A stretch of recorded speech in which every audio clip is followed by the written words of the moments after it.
I myself come from a refugee family, in part. My mother's side of the family were originally Germans from Berlin, and at the end of the Second World War, my grandfather had the great fortune to be an incredibly intelligent man who was an engineer, who built machinery and invented new machinery for factories and so on. And he'd worked in Berlin all the way through the war. He didn't go, he wasn't a soldier.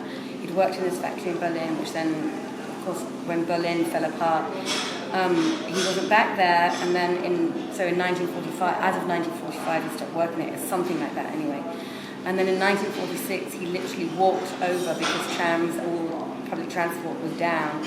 He walked over to the factory to see what was going on there, to discover that it had actually been in operation for something like 3 to 6 months or something. And it was now run by the Russians, because it was in the eastern sector of Berlin, in a place called Weissensee.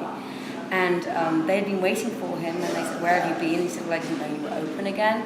And he immediately started working there again, and they gave him a flat very close to the factory.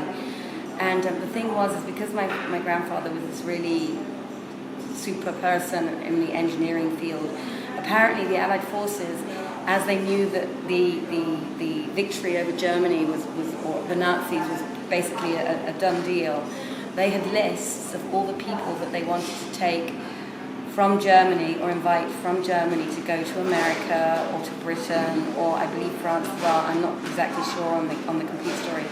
And my grandfather was actually like on the list of 20 engineers. My grandfather was like number 2 on the list or something. And the British had already asked him if he would come to Britain, and he had said no, he wanted to be part of the rebuild of Germany. And then one day he walked into the factory, and a colleague of his said, "You know, people have been disappearing from the factory, and just generally disappearing." And he said, "Yes, I do. And I have noticed." And the colleague said, "Well, you haven't heard this from me. We never had this conversation with each other, but you're next on the list." And that lunchtime, so that was, I don't know, sometime in the morning when he got into the factory, and so that lunchtime he said to everyone at the factory, he waved goodbye and said, "I'm going home for lunch with my family. I'll see you later." Got home to my grandmother, said something like, "Put 5 layers of clothing on. We can't take any luggage. It can't look like we're leaving. We have to leave now. We're going over to the western sector, and I'm walking over to the British while you stay with my mother." And that's what he did. And he said, "Okay, you know, I have to come. I will go. Take me to Britain." And they more or less flew him out, I don't know if it was the next day, but within the next week, because he had to go fast.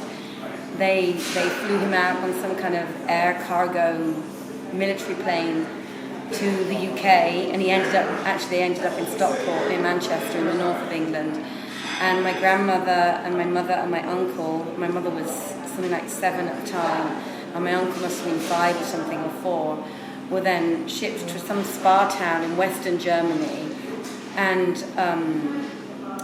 eventually, after a period of time, they were also moved over to England, where my grandfather was. And so I'm a half refugee child, I guess, and I understand the plight of these people, and I think it's terrible to watch what is going on in the news, and I get very emotional about it. And I think these people have a right as human beings to be somewhere where they can be safe. Like my family was given the opportunity to be somewhere where they could be safe, because otherwise I wouldn't exist today, because my grandfather would have been shipped over to Russia, and I would have been somebody's nice dream or something.